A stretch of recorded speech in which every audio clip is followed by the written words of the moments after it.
Greetings, everyone. Hi, welcome to Cooking Up History. We are so delighted to have you here at the the National Museum of American History. My name is Ashley Rose Young. I'm the food historian here at the museum, and I'm so delighted to be here with our guest chef, Grace Young. Can we get a round of applause for her, please? I will be doing more proper of an introduction of Grace in a moment, but I have a few housekeeping details to go over so that everyone's on the same page of a cookbook, perhaps, as we enjoy this cooking demonstration together. So I would like to say that this is part of our Food History Weekend. We are so excited to be back in the museum after over 2 years of not having public programming for our audiences. So welcome back to the Museum of American History. This is certainly your museum, each and every one of you. And now, a proper introduction for Grace Young. I think of her as a role model in my life, and I'm getting teary-eyed by the amount of work that she does for our communities. But she is more than just a guest chef here today. She is a cookbook author. She is a culinary historian, so we come from the same page in that sense. And she is also a tireless advocate for Chinatowns across the country and for fighting for the right and the respect of the AAPI community. So sorry that I'm getting emotional, but it's been a really wonderful weekend so far. To celebrate Grace and all her accomplishments and all that you do. And I'm so happy to share that Grace is the 8th recipient of the Julia Child Award this year, which we celebrated last night. And this is given to an individual annually who has made a significant impact on the way Americans eat and think about food in their communities. So Grace, welcome to the cooking stage. We're so happy to have you here. And please feel free to greet our audiences for a second, and then I'll do a few more housekeeping things and we'll get into cooking. Thank you so much, Ashley. It is my honor to be here. And I don't know if you realize Ashley's last name is Young, Ashley Rose Young, so we are the young kindred spirits, separated at birth. Yeah. Oh, and we had a joke yesterday. I recently got married, and Grace said, "Are you changing your name?" And I said, "Absolutely not. I'm forever. I forever will be young." And I didn't change my name, so yeah. So it's perfect. So a few more housekeeping things, and then I promise we will get to the cooking. So if your tummy is rumbling already, I have to mention that our wonderful museum cafe downstairs is serving the dish that we're making here on stage. So you can go down there after our demo and enjoy that. It's going to be fantastic. I'd also like to mention if we have any social media mavens in the audience, please feel free to share photos and videos of what we're presenting here on stage today. And we just ask that you use the hashtag Smithsonian Food and the hashtag LoveAAPI. And last but not least, I would like to mention, if you have a question in the program, we're going to have a special Q&A at the end of the program, and I'll ask you to raise your hand, and one of our wonderful staff members will come over with a microphone. Please wait for the microphone before you ask your question, because we want everyone to be able to hear here in the Coulter Plaza, but also for those who are listening to the recording. And finally, this is the last thing I promise, I have to thank Dr. Stephanie Bennett-Smith for supporting Cooking Up History and bringing it back to the museum, as well as the support of Wegmans Food Markets. We are so grateful to these sponsors to make programs like this happen. So this program is about an hour long, and like I said, there'll be a Q&A at the very end, but I think we should get started. What do you think, Grace? Absolutely. Awesome. So we always like to kick things off with cooking. So what recipe are we going to share today? So we are preparing ta su tao fan, which is a Cantonese dish. It is fried rice with char siu, also known as barbecued pork. And so we're going to start today by actually making the barbecued pork. You can buy this at a Chinese deli. Many restaurants serve it. It's the kind of restaurant where you'll see roast ducks in the window or roast pork. And the local place where you can buy it is Mark's Duck House in Falls Church, Virginia. Mark's Duck House. Which comes highly recommended by Chef Tim Ma, I believe. He's right there. Hi, Tim. Yes. But it's very simple and especially wonderful to make at home because oftentimes when you buy it at a deli, they're using red food coloring. And of course, the homemade is so fantastic, but we also want to support local mom and pop Chinese restaurants, delis, and markets right now because the community is really suffering from, they're still impacted by what's happened with COVID and anti-Asian hate, xenophobia. So to start off with, we have 2 pounds of pork butt here, and it's just been sliced in half. And it was sprinkled with 2 tablespoons of sugar. This was a tip from my mother. And you marinate the pork for about 15 minutes, and the pork releases some juices. And so that is poured off before it is then marinated. And the marinade is very simple. We start with 2 tablespoons of sugar, 2 tablespoons of regular soy sauce. So some people call it the thin soy sauce. Got it. This is hoisin sauce. It's a very simple recipe because everything basically is 2 tablespoons. And the hoisin sauce that I like is made by this company called Koonchun, Koonchun.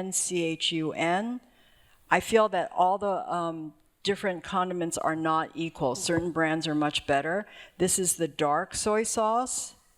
And so how is the dark soy sauce different than the thin soy sauce?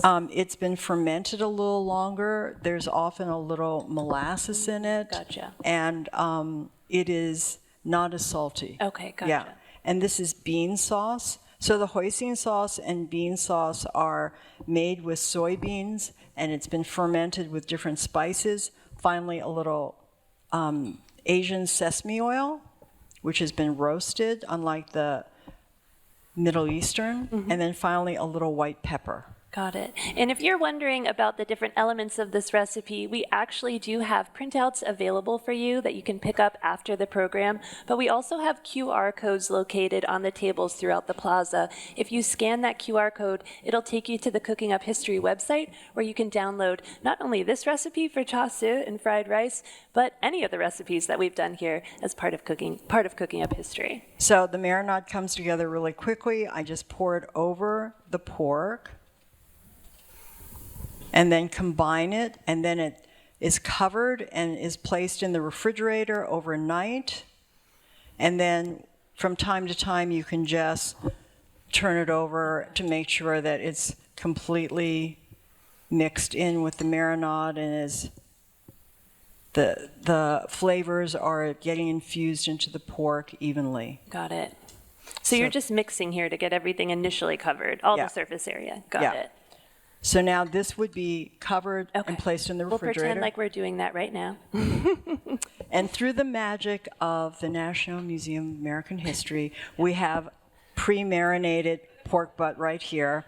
And so you take it out of the marinade, place it on, I have a rack here, if you can see, it's about a 1/2 inch high. And all I'm going to do right now is take a little honey and drizzle it onto the recipe. On the pork. Last night was the Julia Child Award, and I think I went to bed at 1:30, and it was the most magical evening of my entire life. So I'm sure I will not be... I'm sure I'll be saying all kinds of crazy things today that do not make sense, but... So we're drizzling honey on the pork, not on the recipe. Oh my God. And I didn't drink last night. It's just a pure high from being here at the museum. Okay, so my mother used to smear the honey on, but through the advancement of American technology, you have a honey bear honey bottle, and that's a lot easier to evenly add the honey to the pork. And what the honey does is, we're going to then broil the pork for 7 to 10 minutes. And this honey caramelizes onto the pork like a glazed baked ham, but much better. So much better. And my students often call this meat candy. It is the most delicious, decadent, outrageous pork you have ever had in your life. So now we're just going to normally I would pour some water into the pan and then place this into the oven. And Kathy is going to take this for me. Yes, this is our wonderful kitchen manager, Kathy Thank Fung. you. Thank you for helping us manage the meat, the magic meat. Rinse my hands. All right, you got that. And so, Everything is so magical It is here at the magical. museum. round of applause, magic, TV magic. It's better than any television show. You know, it's just everything happens here. So this recipe makes more than you need for the fried rice, but when you taste this, you're going to be so happy that it makes more than you need for the fried rice because it is so good. It is my favorite thing to have with cocktails, especially when it's just come out of the oven warm and then you just cut thin slices. Oh my God, it's so good. It smells so good.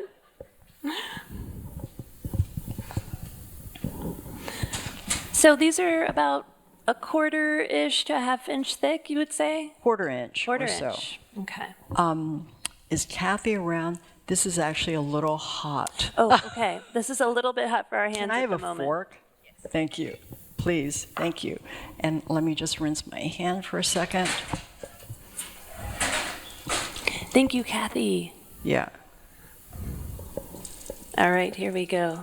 And so, Grace, as you're cutting, slicing this beautiful pork, which has it has this perfect rosy color to it. I can hear the crunch and crisp of the pork as you're slicing through it. I was wondering if you could also share with our audience of all the recipes in your 3 cookbooks and all the recipes that you've prepared, you know, throughout your personal life and your career. Why did you choose to share char siu and fried rice with us today? So I wanted to choose a recipe from my first cookbook, The Wisdom of the Chinese Kitchen. When I wrote the book, I was thinking so much about Julia Child, and her influence on my career. And when she wrote the French Chef Cookbook, at the introduction to the book, she wrote that she wanted to take the bugaboo out of French cooking. And so I was thinking when I was writing The Wisdom of the Chinese Kitchen that is what I hope to do too.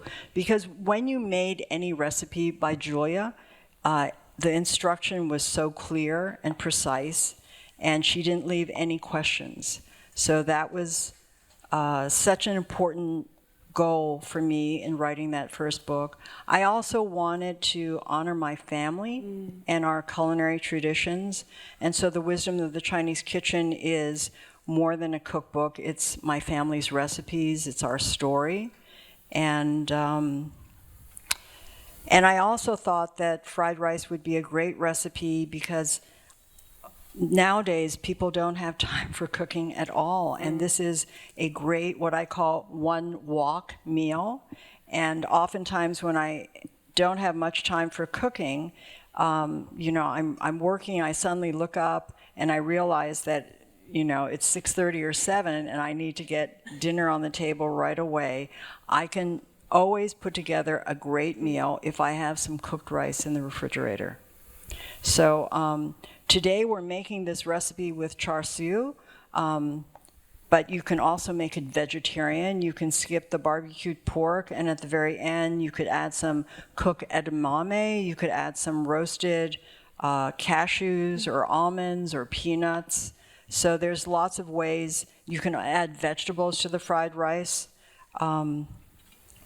Yeah, so there's just so much flexibility to it, but this is one of my favorite recipes, and the main thing is that the secret is you need to have the rice cooked the day before. Okay. Yeah. So we have the pork here cut, and I think I didn't finish the instructions that when you add the pork to the, put it into the oven, we broil it for about 7 to 10 minutes, and then we turn it over brush on a little bit more marinade, and then broil it for another 7 to 10 minutes.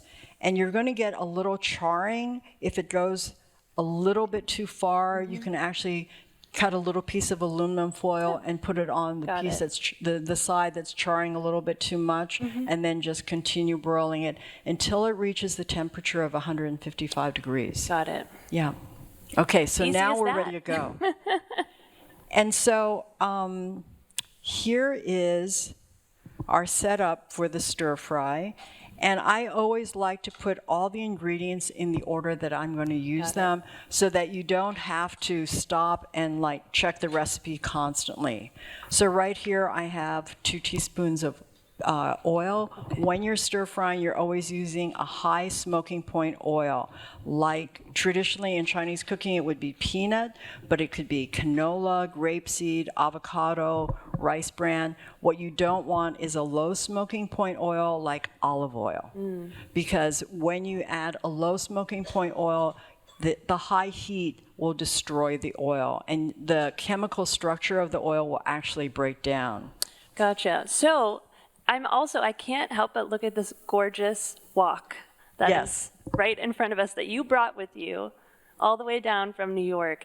And so before we start getting into the culinary technique of stir frying, I was hoping you could talk to us a little bit about the wok and how we choose one, where we can get one for our home kitchens today, whether a gas stove or electric. I know our audience members are probably wondering, how do I get my hands on one of these gorgeous pieces of culinary equipment? Yes.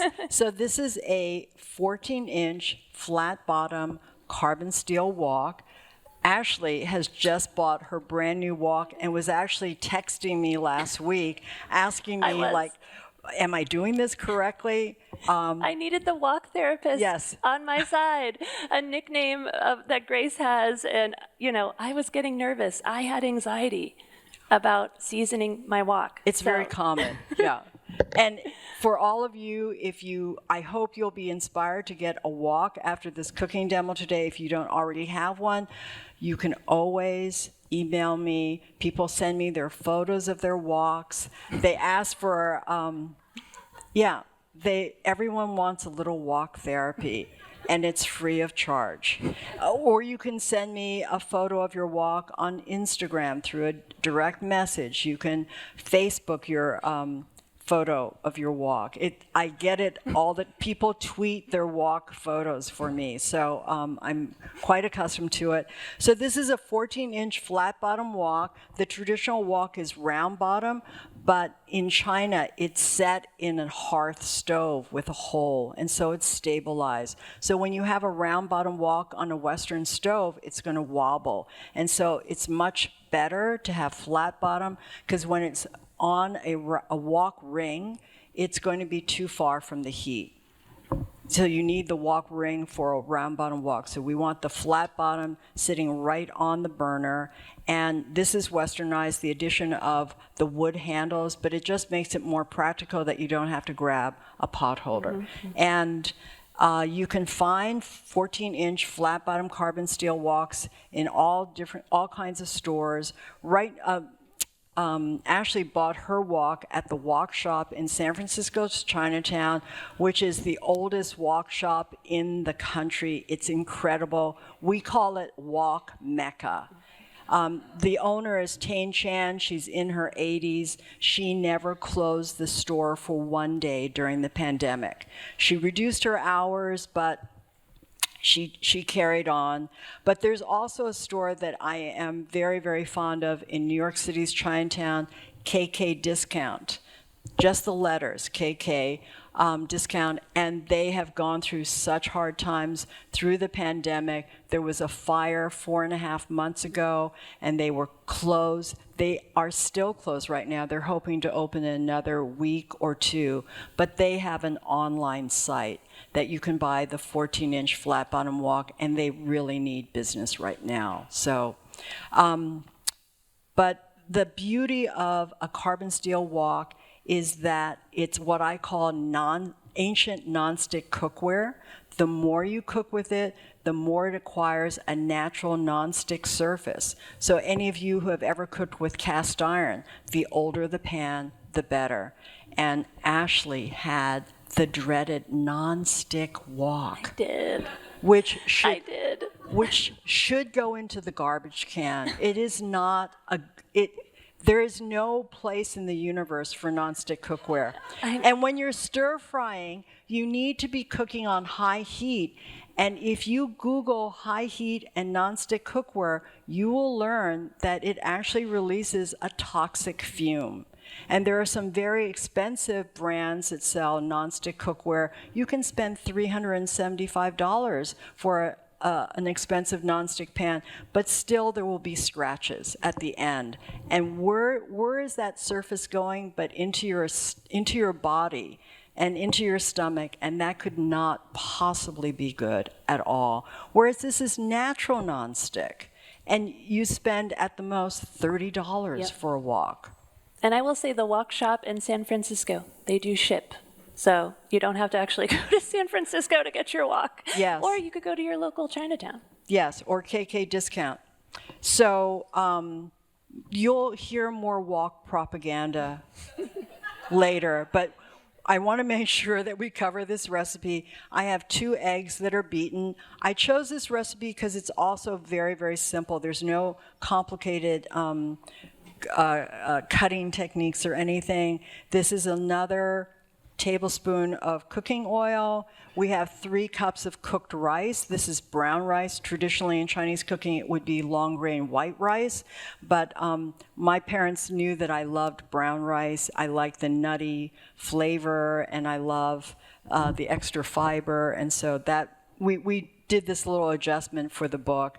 This is just a cup of the frozen peas that have been defrosted, 1/3 of a cup of chopped scallions, another tablespoon of soy sauce, and then we have this interesting ingredient called XO sauce.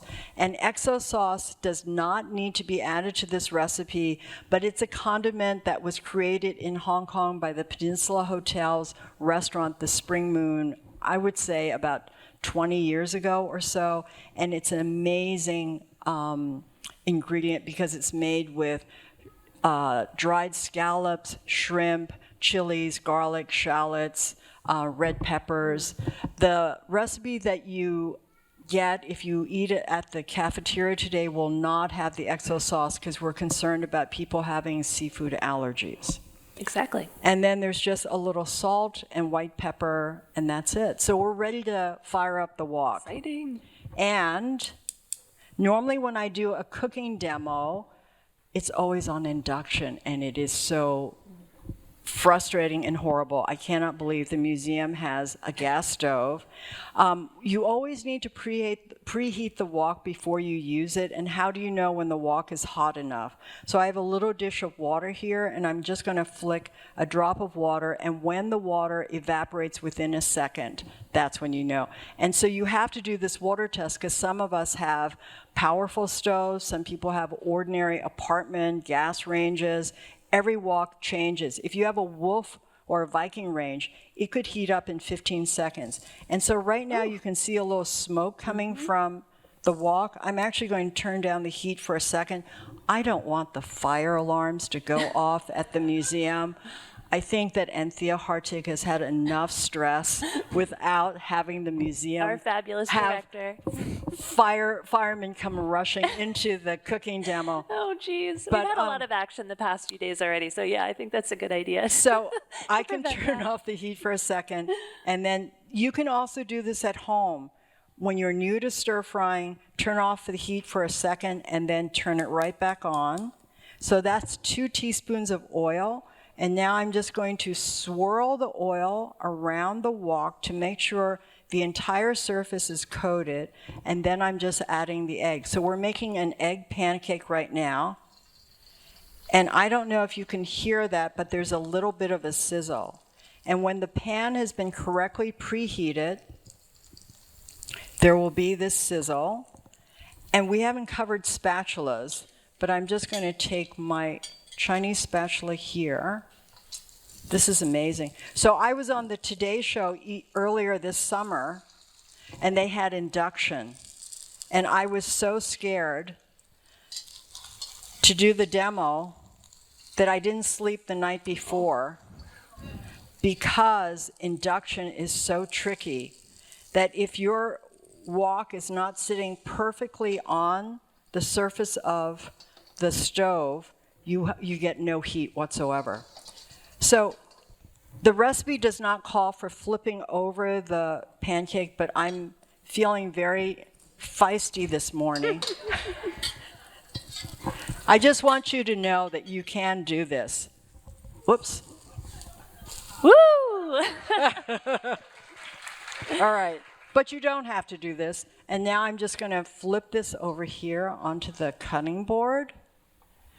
And if, Ashley, you can just cut that into bite-sized pieces. Absolutely. I did not cover spatulas. So there are many people who want to stir-fry wood with wood, and I don't advise it, because even though the edge of this spatula is only like a scant 1/16 of an inch, it's still too thick. And when you're stir-frying something like rice, or if you were stir-frying chicken or fish, you cannot get under. You should never use anything non-stick or plastic, so we're not even going to consider this. I am using a Chinese spatula that I got in Hong Kong many years ago. The problem with Chinese spatulas is they're very hard to find really good ones right now. They have all the big ones that are really suited for restaurant cooking. And so they're too rigid, and it's sometimes really hard to get along the curve of the wok. So I often advise just using a fish spatula, because it's flexible, it's super thin, and it gets right under the ingredients. So now we're just going to continue turning the heat back on, and I'm just going to wait a second here, and then I'm going to swirl in the last tablespoon of oil, and then we'll stir fry the rice. So oftentimes when I'm traveling for a cooking demo, I always carry my wok with me, and it's always in my carry-on, because I'm afraid to pack it in my suitcase, and that the suitcase could, the luggage could be lost. So I'm swirling in the oil. Once again, I'm going to just make sure it's really coated along the edges, and then I'm just adding all the cooked rice. So this is rice that is at least 1 day old.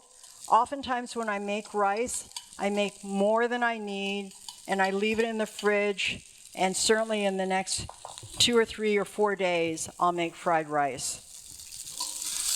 And Grace, do you use a rice maker, or are you actually making the rice in a pot at home? I just make it in a pot, because those rice cookers often have nonstick surfaces, and I'm paranoid of nonstick.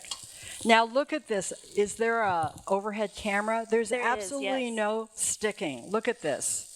Ancient nonstick cookware. So we're really only stir frying it enough so that the rice is heated up again. Okay, gotcha. So if you have never traveled with your wok in an American airport, you have never truly experienced TSA. I love that. I have had tweezers taken from me. I have had, what else? The most absurd things get taken, but they have not taken my wok, thank God. All right, so this is about 2 or 3 minutes. So now I'm adding the peas, scallions, and Ashley, can you add the char siu? Absolutely. Yeah. And then we can add the egg, soy sauce. Yep. So fast, like you said. Yeah. When I travel with the wok, and then the XO sauce and the salt and pepper. Oh my God, it smells so good. It smells so good. And you said this is white pepper, right? Yes. Do you have is that your preference, white pepper In over Chinese black pepper? cooking, white pepper is normally preferred to black, because in Chinese cuisine we don't like specks of black dots on our food. Got it. And it's also more fragrant. But look at this, absolutely no sticking. And so if you don't do char siu, you could dice up your roast chicken. You could dice up ham to make it easier for yourself. It could be cooked shrimp. And again, if you're a vegetarian, skip the char siu, skip the meat. You could add cooked edamame and the roasted nuts. And Grace, can you describe the kind of technique you're using here as you're stir frying? So the term stir frying, I believe, came in the 40s from a Chinese-American cookbook author, Bu Chow, and she came up with the term stir frying. I think it's actually incorrect. It's actually toss frying. Because you're not stirring. You're tossing continually, and the concentrated heat on the bottom of the wok means that the ingredients are cooking evenly each time you're doing this motion. And that's it. It's amazing. And it uses so little oil. Yes, only a tablespoon. Well, there was 2 teaspoons for the egg, but if we hadn't done the egg, it would just be 1 tablespoon of oil for 4 servings. Wow.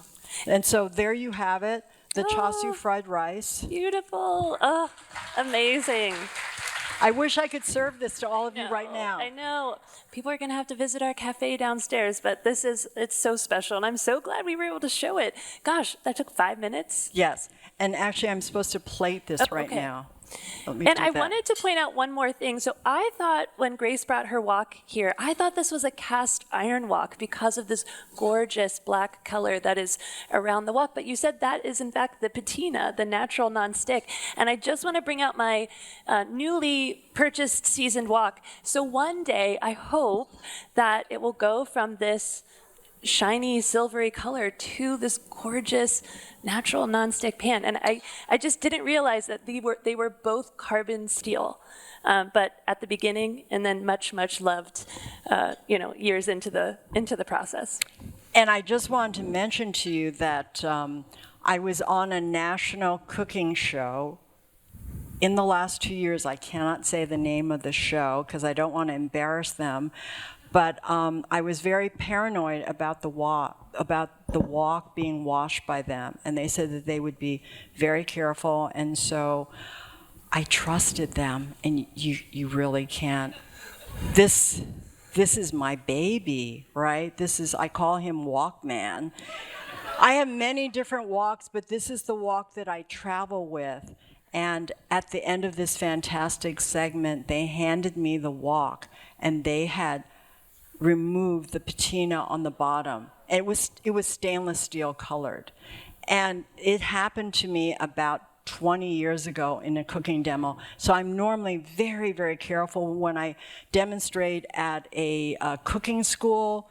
I make sure that I wash it. I don't leave the wok overnight, even though I'm coming back the next day to do another class. I am wok paranoia is the attitude you have to have about babying your wok. But they tore the patina out of the bottom of the wok, and I came home, and even my husband Michael was like, "Oh my God, what did you say to them?" And I was like, "I couldn't say anything," but it came back. But even for me, and I knew it would come back, it was very, very painful. So the longer you cook with the wok, the better it gets. And a new wok, in America, we all want the newest, right? The newest computer, cell phone, TV, car, whatever it is. When I go to the Apple store with my phone, people are, the young guys are always like, this past summer, iPhone 8? I've heard about these, but I haven't even seen one before. Oh my God. He shamed me into getting a 13.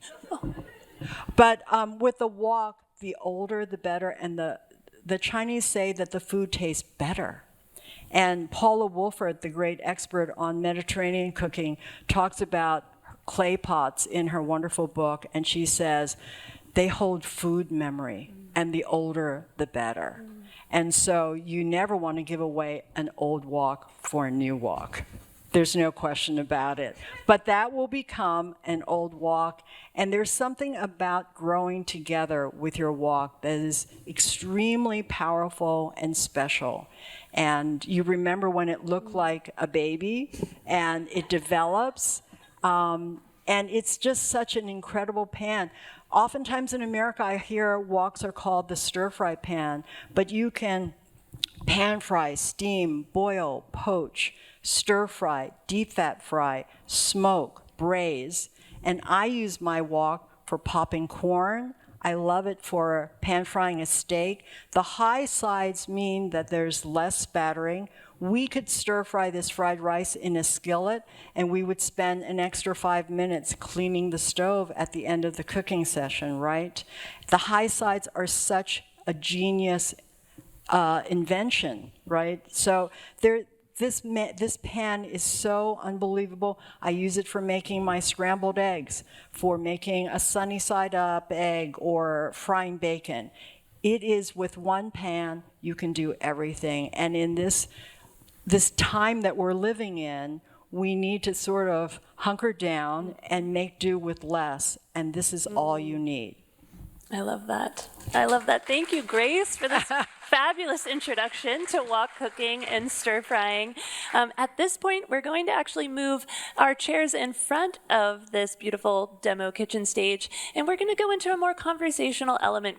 Grace and I are going to talk about her work as a cookbook author and also her advocacy in Chinatown. So give us a few seconds as we drag our chairs over to the center of the stage here, and we'll continue the conversation. Oh, and this is all right, so we're just going to set up here, and Grace, I know you've been talking nonstop, so I'm giving you a bottle of water. And so Grace, I think this is the perfect point in time. I'm also grabbing myself a bottle of water. To go over a little bit more, to share with our audience here your journey into cookbook authorship, how you came to love cooking and writing and educating people through your cookbooks. So just if you could tell us a tiny bit more about that, I think, or of a subject of your choosing. It's really an open floor here. So, oh my gosh, how I got into writing cookbooks. I have to mention Julia Child, because we always have to speak about Julia Child. But when I was a child growing up, I was very lucky to discover Julia Child on TV, and I was just so taken with her. My family had only eaten traditional Cantonese cooking my entire life, and my entire young child's life.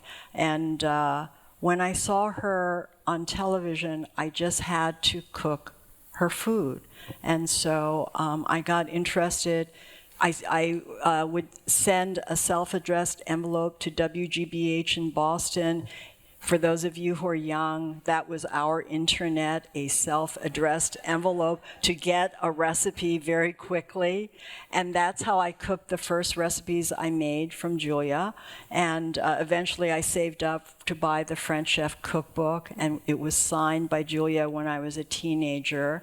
But I was so driven about wanting to learn how to cook French food that I read the newspaper and found out about a local French cooking teacher who was about 5 minutes from my parents' home. And so I started taking lessons from Josephine Araldo.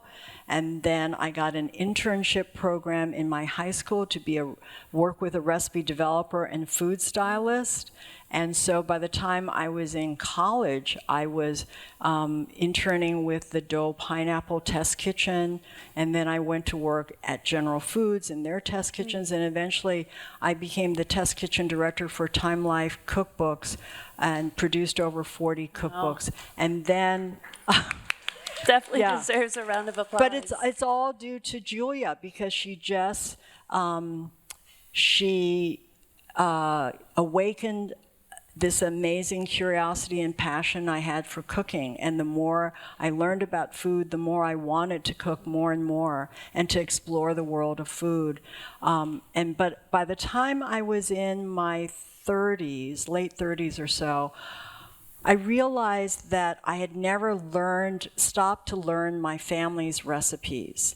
I had really taken my family's cooking for granted. I knew how to do some recipes, but the feasts that my parents would make for Chinese New Year's, I had no clue as to how to do that. It's like going home for Thanksgiving. You're used to your mother just coordinates the whole magnificent day of eating.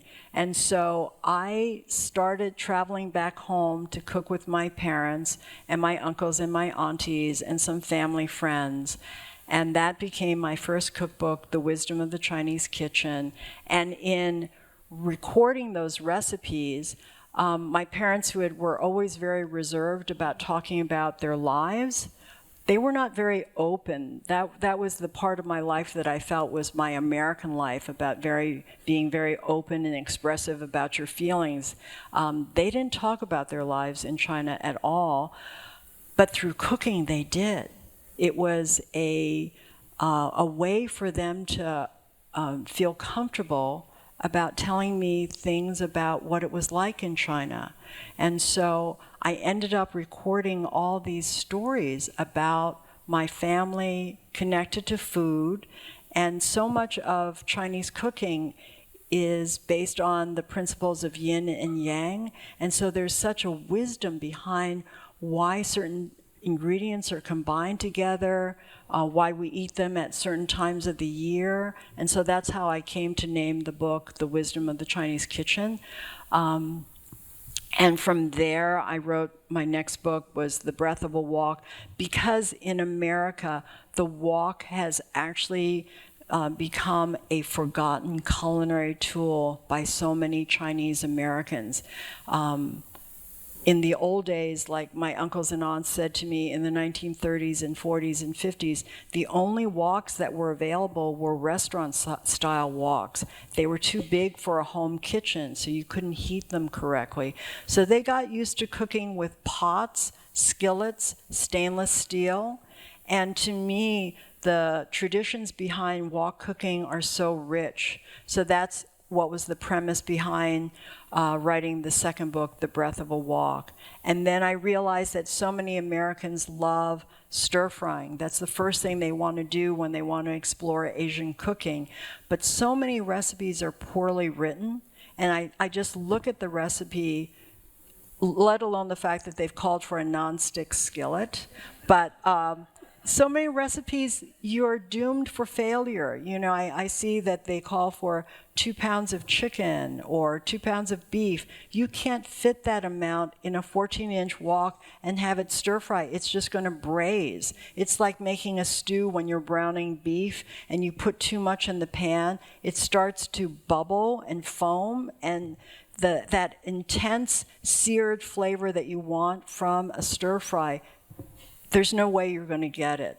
So in writing Stir Frying to the Sky's Edge, I just wanted, because I have a type A personality, I wanted to just write down all the tips for ultimate success for stir frying. And then I got into this crazy other world of following what the Chinese diaspora had done with stir frying. And it was really fascinating to see that wherever the Chinese traveled, they always managed to stir fry. And so I put a dozen or so recipes in the book which just reflect the resilience and the versatility of the Chinese immigrant in being able to adapt to whatever environment they were at, using whatever ingredients were available to them to continue this tradition. Amazing. We've shared stories from your research. Can you share a story of one of the women that you interviewed, I believe who lived in the Midwest somewhere and didn't have access to traditional Chinese ingredients, but used some local things?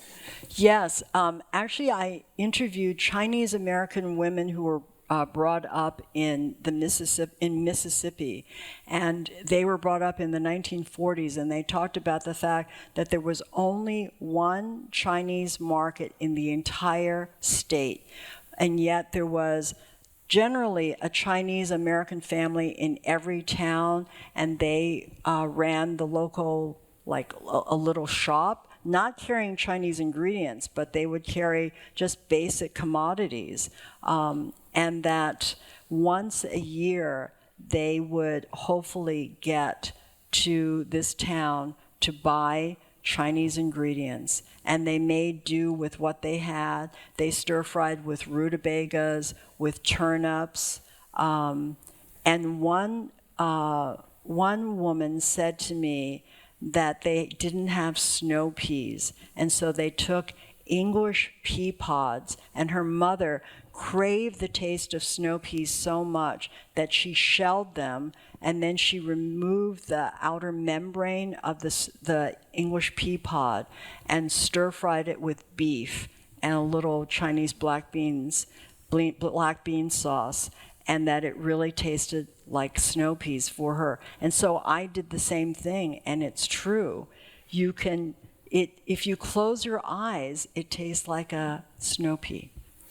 Yeah. I love those stories of resilience and adaptation, as you said, of countless communities, Chinese families across the United States trying to keep their traditions alive. And that's the theme of our Cooking Up History series for this fall, is conserving food cultures, honoring what our ancestors have done across the country in diverse communities to keep alive their food traditions, and also the ways that advocates, historians, other community members are trying to keep alive those traditions in the present moment when facing such just unimaginable environments like with COVID-19 and the impact on communities across the country. And Grace, I was just hoping if we could spend a little bit of time talking about what happened in early 2020 and how the COVID-19 virus changed your life in so many ways, and your work and in your daily existence. I think our audience would love to hear more about your advocacy and how that was spurred on because of the pandemic. So at the start of 2020, I was planning on starting a new cookbook. And in January, I live in New York City, and we're pretty close to Chinatown. So I'm normally in Chinatown 2 or 3 times a week. And I suddenly started noticing that Chinatown was empty. There were hardly any people on the sidewalks. I'd glance into restaurants and see that waiters were just standing around. And as the weeks went on, it just got worse. Normally I'm jostling with the papas, the grandmothers, and the aunties, like edging in to get my vegetables. There was nobody. I could just buy anything. There was no line. And then the rhetoric of calling COVID the China virus or the Wuhan virus was just so horrible on Chinese and Asian American communities that people were afraid that if they went into Chinatown, they could catch COVID, even though there was no reports or incidents of Chinatown being any more dangerous than any other area of the country. And so I started posting on Instagram the importance of supporting mom and pop markets in Chinatown. And I think Food and Wine magazine had me write an article. And then on actually it was Friday, March 13th, the director of Poster House Museum, which is this little museum in New York City, called me up. Her name is Julia Knight, and she said that she knew that Chinatown was hurting, and was there anything Poster House Museum could do to help Chinatown? Did I have any ideas? And I said to her, I had been thinking that I want to interview restaurant and shop owners and post these interviews on the internet, on social media, and I thought that if New Yorkers heard these stories, people's businesses dropped 40, 60, 80% during January, February, and the beginning of March. I thought New Yorkers would show up to Chinatown and rally their support. And she said, if you do these interviews, we will post them on the Poster House website. So this was extremely powerful that this complete stranger just offered help to the community. So I went into Chinatown on March 15th with videographer Dan On, who just volunteered his services, and we interviewed several different restaurant owners and the owner of KK Discount. And the restaurant owners we interviewed all said, "We are closing tomorrow." And many of them had tears in their eyes. They spoke about the fact that their employees had been with them 10, 20, 30 years. Everybody was like family, but they just could not go on like this. And they had no idea whether or not they would ever open up again. And I was not prepared for this, but it was one of Chinatown's darkest days. Dan and I had tears in our eyes for all of the interviews. It was just such a terrifying moment to see that Chinatown, I suddenly realized I had taken for granted, and that we could totally lose Chinatown, which is an idea that was completely foreign to me. Chinatown, we'll always have Chinatown. And that night, Mayor de Blasio actually put New York City in lockdown. And we were losing 600, 700, 800 people per day from COVID. It was the most terrifying time that I have ever lived through. And my husband and I continued walking into Chinatown during lockdown. And Chinatown looked like a Hollywood movie set of Chinatown. Empty streets, no cars parked, no people in sight. So to see the life force of Chinatown taken right out of it, normally it's bumper to bumper going down Mott Street. It could take you 15 minutes to travel one block. So I just started reaching out to the media. I reached out to my local NPR station and got on. I reached out to, there's a wonderful show called The World on PRI, also National Public Radio. I was trying to raise public awareness of what was going on. And by the time Chinatown reopened in June, there was a little bit of life force, but not really. And so from that point on, I was just trying to scramble in any way that I could. And I was really stunned that as a Chinese American cookbook author, that I was actually an ideal person to advocate for the community, because I knew some people in the media, and by reputation, sometimes media would reach out to me.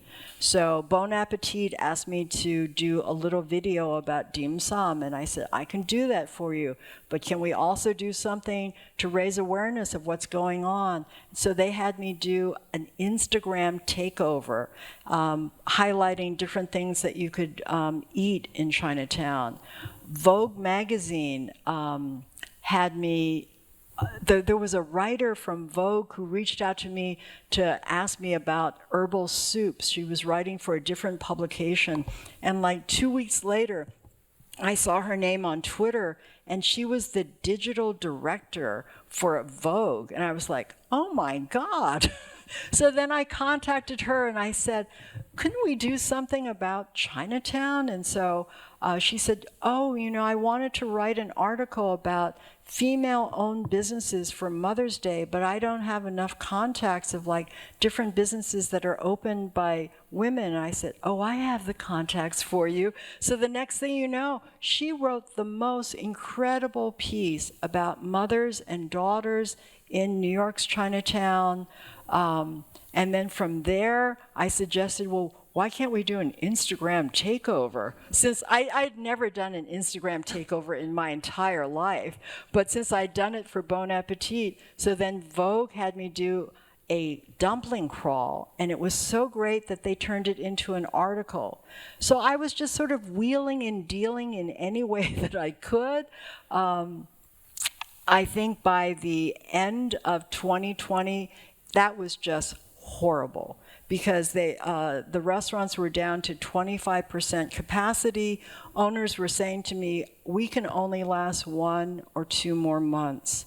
And so there was some person on Facebook, I shouldn't say some person, a man named Jonathan Forgash, who just sent me a direct message and said, I think you should do a fundraiser using your name to raise money for Chinatown. And he was doing work for the Queens food community.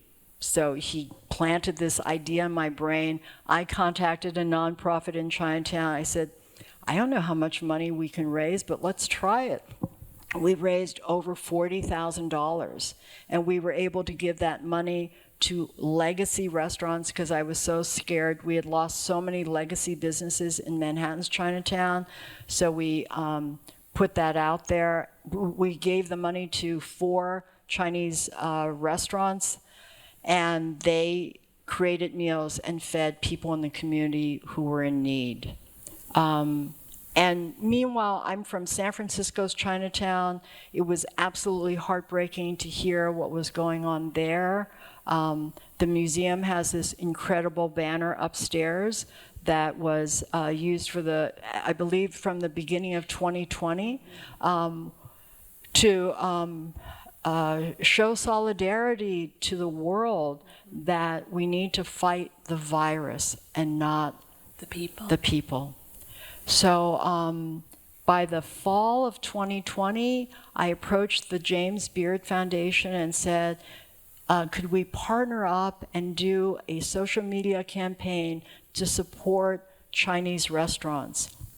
And they very kindly did that. And that was incredible because I think that raised a lot of awareness nationally that Chinese restaurants were being targeted and that we needed to show as much support as possible. By the fall of 2021, I realized that it wasn't just Chinese restaurants, it was the entire AAPI community. So we started a social media campaign, Love AAPI, to support Japanese, Thai, Vietnamese, it goes on that everybody was hurting throughout the United States. And that was very, very powerful. And right now, San Francisco's Chinatown, my hometown, has 50 shuttered storefronts on Grant Avenue. In my lifetime, I don't think I've seen 3.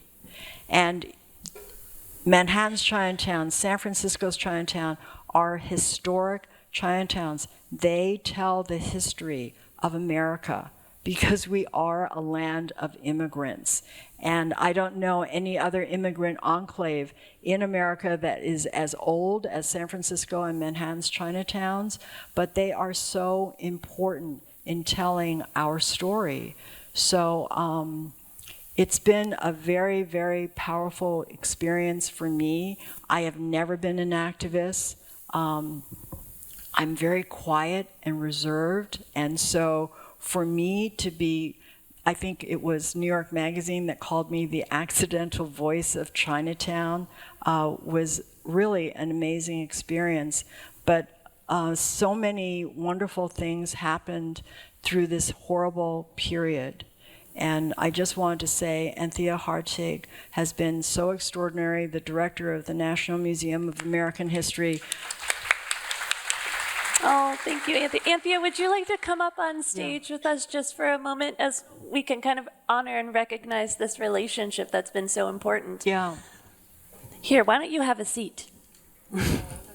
No, absolutely. I need to stand a little bit. Back problems. But through this period that was just so horrifying, Anthea really stepped up and said, the museum stands by AAPI community, and that was so powerful at such a grim point for the AAPI community. So thank you so much. It's my honor. Thank you. Thank you, Grace, and thank you, Ashley. Thank you for the entire team from the National Museum of American History. I am so grateful for everything from the beautiful new graphics to the handheld microphones, to the camera work, and to my incredible curatorial colleagues, the amazing array of objects that we have out of storage. We host approximately 1.8 million objects that we take care of here, and you'll see some of the very special ones out on that table. They'll be out till about 1:30, and Grace will be signing books until 2, or maybe until her hand gets tied. The power of the intersection of food, the spirituality it brings, the grace that it imparts, and the resiliency that it demonstrates across time is certainly a window, perhaps multiple lenses, into our past so that we can create a more just and compassionate future. And it's a humbling and truly deeply meaningful experience for me, of course, to be here and to lead the museum through this tumultuous cyclone of crises. But to see you guys on stage, I have to tell you, the whole Terry thing is completely okay. Thank you. And because it's incredibly emotional if you think of all that we've been through together. And so it's an honor. So thank you all for coming. Ashley, can you tell us some of our special guests? Absolutely. Oh, I don't need the microphone because I got my Madonna set up here. So we have some wonderful guests in the audience today, and I have to give a shout out to our fantastic Ma family. If you could please stand up and wave, you might be in the back there. This is a wonderful group of a large family of restaurateurs who are so passionate and have been keepers of Chinese culinary traditions in New York State and elsewhere. We are so happy to have you here today. Their fantastic story is on display in our exhibition, Food Transforming the American Table. And as Anthea mentioned, our wonderful colleagues, our curatorial colleagues, actually have this very special Objects Out of Storage event happening right now, just over to your right. And that includes objects from the Ma's story, but also some of the objects that Grace has mentioned, like her early cookbook, her first Julia Child cookbook, Your Family's Walk. We have all of those beautiful items on display, and it's an opportunity for you to engage with these fantastic objects. Just a few of the 1.8 million objects that we have in our collections as we try to tell the most inclusive and relevant and important stories of American history. So we can't thank you enough. I'm so happy to have you all here. And I will mention we didn't yet get to have our very brief Q&A, but we have about 10 minutes to do that before we head over to the book signing and continue with the Objects Out of Storage. But we have to say thank you to Anthea for coming up on stage. And so if we can transition to the Q&A, I'll just remind everyone, if you do have a question, please just raise your hand and wait for the microphone because we want everyone to be able to hear what you're asking. And so we have some volunteers that can hand those around. Grace, if you want to sit again, we can. Sure. Hi, thank you so much. What a wonderful presentation, not only cooking, but also, giving us an idea of, what the community suffered and what's happening now. I moved here from San Francisco. I was in San Francisco for, decades, and I tried to find the Chinatown, and I call our Chinatown China half block because there's really not much, but I do support the small community that's there. My question is, now that you are in New York, and I was just in New York Chinatown, and it seemed like everything was back to normal. I was there like 2 weeks ago, so hopefully that's true. I don't know. So it isn't. Really. And this is something that everyone really needs to understand. Right now in Chinatowns, I think, especially when the weather has gotten warm, this past summer, there were moments during the daytime I thought to myself, this is pre-pandemic, the vitality is returned. But sadly, because of anti-Asian hate crimes, locals are afraid to come out. In the spring, there was a study that showed that 75% of Asian American seniors in Manhattan are afraid to come out of their apartments in general.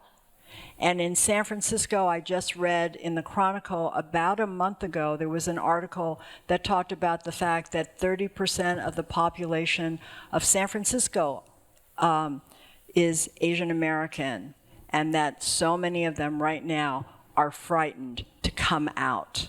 And so what happens is that by the time the sun goes down, people may come out during the daytime, You know, the gutsier people come out during the daytime and they shop and they eat in the restaurants. But many Asian Americans, Chinese Americans, are too fearful to be out at night. And Chinatown can be very quiet right now. Chinatown in the past, pre-pandemic, was often open until 1 a.m., 4 a.m. There were restaurants that you would go to after you saw a game at Madison Square Garden or a concert.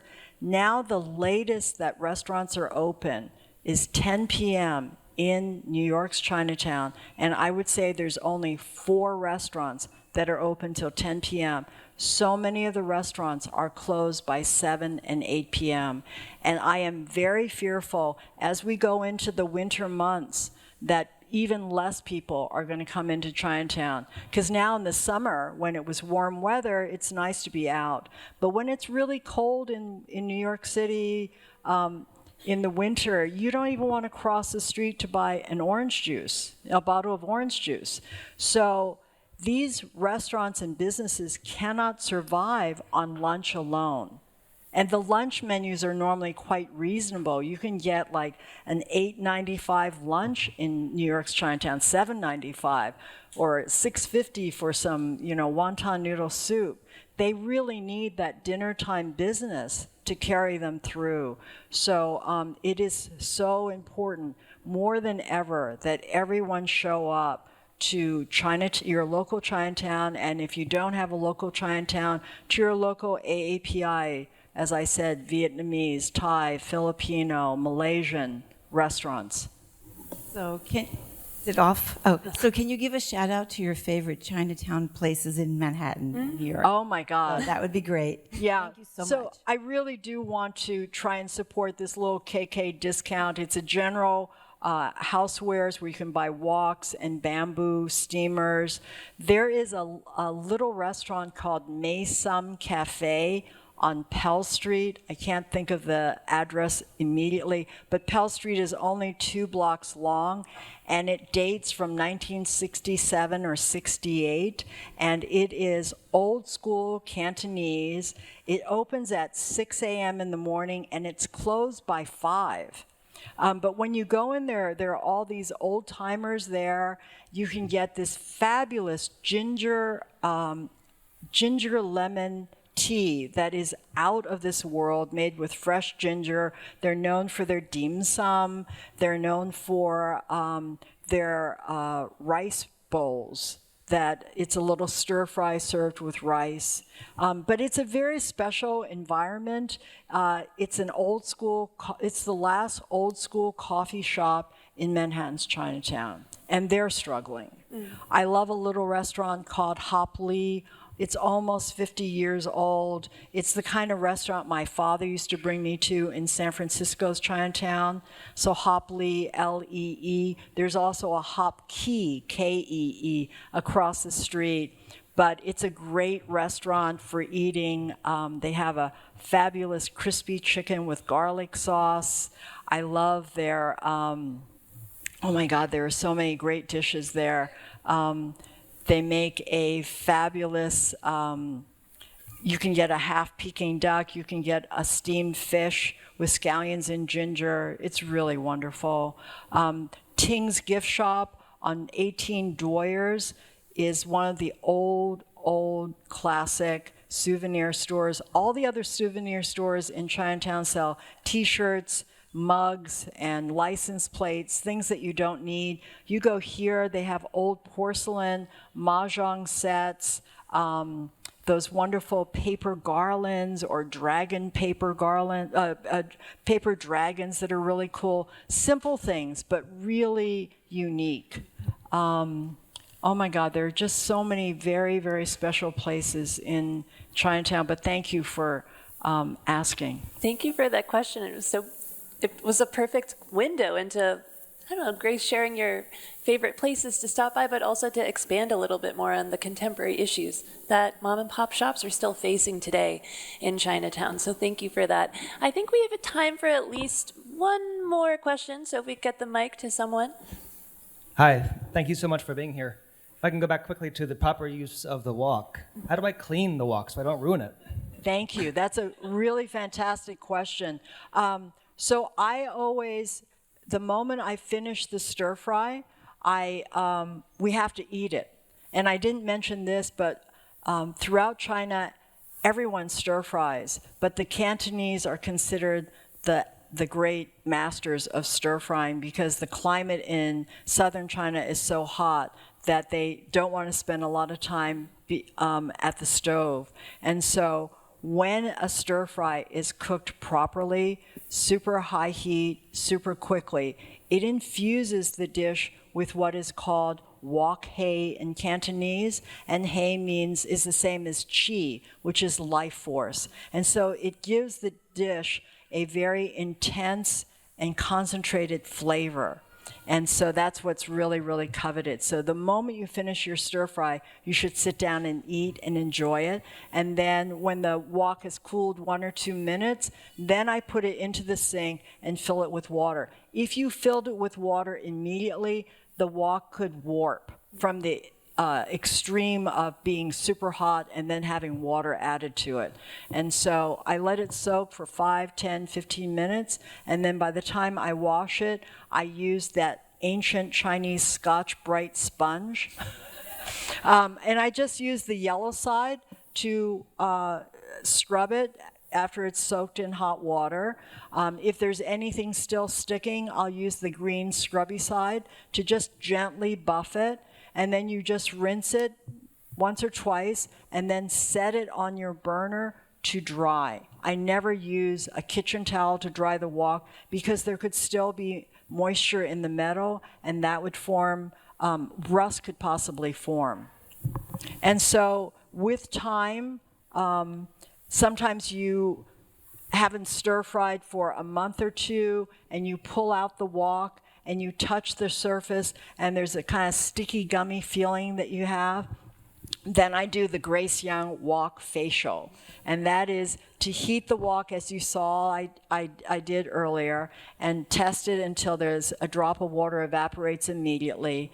And then I add maybe like 2 teaspoons of salt, regular salt, and a teaspoon of oil, always high smoking. And then I take 2 or 3 paper towels and I fold them until they're a thick wad. Now it's off the heat. The wok is not still being heated. And you take that paper towel pad and buff the salt and oil all around the wok. And you'll immediately see that the pad turns brown and the salt turns brown. And whatever is stuck to the wok will come off. The salt is actually removing whatever food debris is still on the wok, and the oil is rejuvenating it so it doesn't dry it out. Then you pour out the salt, rinse it in hot water, and again dry it on the wok. But occasionally you'll see some white streak marks on the wok, which means that you didn't completely rinse out the salt. And so just rinse it out again and then dry it. Amazing. Our wok therapist right here. I would definitely be anxious about that. So Grace, we're kind of coming to the conclusion of our program, but I wanted to ask one more question of you, and I imagine it's something that many people in our audience also are wondering. What is the best way to support Chinatowns? What can we do to support the mom and pop shops? Any advice or any organizations that we could donate to or be, to participate in? Can you give us some words of wisdom? Thank you so much for saying that. It's so important for all of us to show up now, but not just like once a month. The more we go into Chinatown, the better. And not only, people always associate Chinatown with having great food, but go into the markets to buy your groceries. The supermarkets carry everything. Chinatown prices are always the lowest because the Chinatown consumer is always very frugal, right? And so you can find anything in Chinatown. In Manhattan's Chinatown, we have hardware stores, pharmacies, bakeries, you name it, and all of them need our support right now. Manhattan's Chinatown, 98% of the businesses are mom and pop. Chinatown, San Francisco, it's exactly the same. 1,000 family-owned businesses. There was a time when America could say, mom and pop businesses were the backbone of this country, and that is no longer so. In Manhattan, every single neighborhood has been taken over by big box stores, CVS, Whole Foods. You go into Chinatown, it is family-owned businesses. My favorite produce market, at 3 or 4 o'clock in the afternoon, the daughters come in from school and sit in the back room doing their homework and eating a snack. And then whenever mom and dad needs them, they pop out and they work the cash register or they trim the vegetables. And they stay until 9 o'clock and the whole family goes home. You want to support them. You want them to succeed. I don't want Amazon to succeed anymore. It's enough. They don't need our business. But these little mom and pop businesses are the backbone of this country, and that's what makes America great. And these guys are putting in 7 days a week, 10, 12, 14-hour days. They did it throughout the pandemic when there were no customers, and they didn't ask for handouts.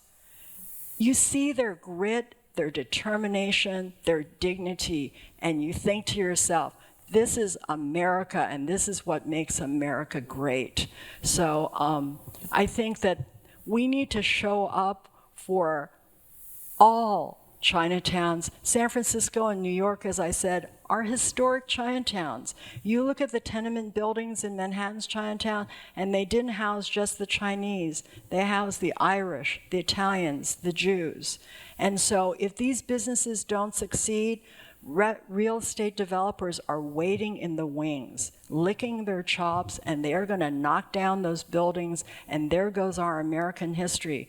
The oldest tenement building in Manhattan is from 1820, and it's on Mott Street right now. So it's so important to support these businesses. I want to thank the Julia Child Foundation. They have generously given $50,000 of grant money to 5 different Chinatowns in America: Honolulu, Oakland, San Francisco, Boston, and New York. And I felt like Sophie's Choice choosing those 5 Chinatowns. But and $10,000 is incredible, but they need so much more, and they need us to show up, not just to eat, but I always say to my neighbors in my building, can I pick up anything for you? I can get you some roast duck or roast pork. And these businesses are operating on such razor-thin margins that everything makes a difference.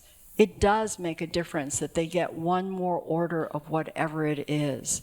So please, thank you so much. Oh, thank you, Grace. Thank you. And thank you so much to Ashley Rose Young, my kindred sister, and also to Kathy Fang, who put together, there she is. Woo, our wonderful kitchen manager. Thank you, This Kathy. cooking demo was so simple and easy because she is so organized, and also we have our wonderful kitchen assistant, Katie. So the museum is just incredible. Thank you. Thank you, Grace, and thank you, everyone, for this wonderful program. I imagine that you are as moved as I am listening to Grace speak so passionately about preserving and conserving Chinese and Chinese American traditions. I hope that you can support your local Chinatowns, and as Grace has said, it can be a Chinatown like Mott Street, but it could also be your local restaurant, and one restaurant is a Chinatown in a smaller community. So thank you for your time today. If you're interested in the recipes, please check out the QR codes. We also have some recipes printed on the stage here. And if you would like to fill out a survey to share your experiences and how you thought of this program, we would love to hear from you. And last but not least, please visit our wonderful Objects Out of Storage event. And I will note that there is a book signing just after this. There'll be a line queuing just on your right-hand side. Please listen to my wonderful colleagues as they try to manage the crowds. And last but not least, I know we have a wonderful group of 40 culinary students who are here. So let's give them a round of applause. Thank you for joining us today. I would like to ask this group of individuals, or actually this community, to come up not onto the stage, but after the program comes to an end, gather here in the front for your picture with Grace. And then after that, we were going to head over to the book signing where you can have a conversation, get your book signed, and all those wonderful things. But for our great culinary students, please gather in the center here, and we're so excited to have you. Thank you, everyone, and have a beautiful day.